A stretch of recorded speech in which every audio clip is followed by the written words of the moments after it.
Namaste everyone. Welcome back to another episode of Mahavidya. We have already talked about Kali, Tara and Tribhuti Sundari in our previous episodes. If you didn't watch them yet, then I strongly recommend you to watch them. The link is in the description. Okay, now let's move on to the next representation of transcendental knowledge. Bhuvaneshwari, also known as Mahamaya. The integrating and unifying knowledge begins with goddess Bhuvaneshwari. So, why goddess Bhuvaneshwari is called Mahamaya? Maya, which means illusion. It cannot be said to either exist or not exist because it is an intermediate state of the realization process. It is also called Shuddha Vidya. Shuddha means pure. Vidya means science or knowledge. So, Shuddha Vidya means pure knowledge. She is the one who gives Gyan, that is wisdom, and Vairagya, which means freedom from all worldly desires. Amongst all the Mahavidyas, she is most closely associated with physical and visible material world. Let me ask you a question. What comes from knowledge? Sometimes it is the act of seeing. The act of seeing involves the sensation of sight plus memory yielding perception. I know, now you are confused. Let me give you an example. Imagine that you are reading a book, okay? When you read each sentence, your mind will start to visualize what you are reading. This visualization is called act of seeing. The complete action involves 3 stages. First, the seeing. That means the action of seeing someone or something. Second, the seer. Seer means spiritual insight. And then the seen to produce knowledge. Meaning, you see something and you gain knowledge from it. The best example for this is the stone carvings in our temples. You have noticed that every temples of Sanatana Dharma have stone carvings. And these stone carvings tells our culture and our history. To understand that, we need to closely observe the temple carvings and visualize it in our mind. If you do this properly, then your temple visit will be very useful to you. This practice is called Vijnana, that means self-knowledge or consciousness. Nowadays, most people go to temple and stand in front of the goddess idol and say, "Dear goddess, I have this problem, please help me solve it." Or, "Dear goddess, I need this in my life, I need that in my life." Let me tell you something. This is wrong. This is completely wrong. This is not the purpose of a temple. It's like a student who took a physics book in his hand and says, "Dear physics book, I need 90% marks in my college exam, so please help me." It won't work.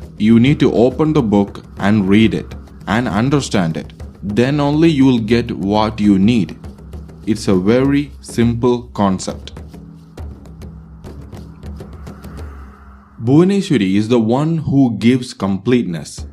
She is the one who stabilizes the presence of goddess Lakshmi, goddess Kamala, and goddess Saraswati. Bhuvaneshwari provides the base to everything. That's why she is called Mooladhar. That means the first core base. You cannot move or build another base without a strong core base. Shri Bhuvaneshwari is perspective power leading to knowledge. Bhuvaneshwari is the space concept in manifestation. That means the ether medium through which light moves and extends. Space in fact is an extension of perception. What we call space is the extent to which we see, the range of our vision. As our vision widens, the space grows, and we are able to realize more and more of the self-extension of the divine. The word Bhuvaneshwari is made up of 2 terms, Bhuvanam and Ishwari. Bhuvanam means all the worlds or all the universe, and Ishwari is the feminine form of the Lord or the ruler. Bhuvaneshwari is thus the queen of the worlds or its sovereign ruler.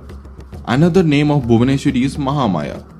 Mahamaya is the infinite consciousness having the power to clothe herself in infinite forms. Maya is called the measured outer space, the perception, of the divine. In the Vedas, she is also named as Aditi, that means infinite. The Vedas say that Bhuvaneshwari is the infinite and all-encompassing mother who holds the entire space in her cosmic womb. So the entire universe itself is in her divine body. That is, she herself is the universe, while her infinite self resides in all living things in it. That means you, me, and everything you see and feel is a part of her. Now let's talk about Bhuwaneshwari Yantra. This yantra embodies the principles of space. As Kali is time, Bhuvaneshwari is space. The yantra is contained in a bhupur, that means a square with T-shaped doors. The doors gives access to the yantra. The 8 lotus petals represents 5 elements. Now you will think how 8 lotus petals represents 5 elements. Listen: air, fire, water, earth and sky. And 3 gunas.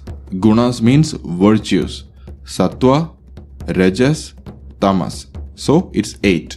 Sattva means goodness, rajas means passion, tamas means chaos. The 6-pointed star is a unique combination of upward and downward triangle, which represents the union of male and female aspect of God, that is Parabrahman.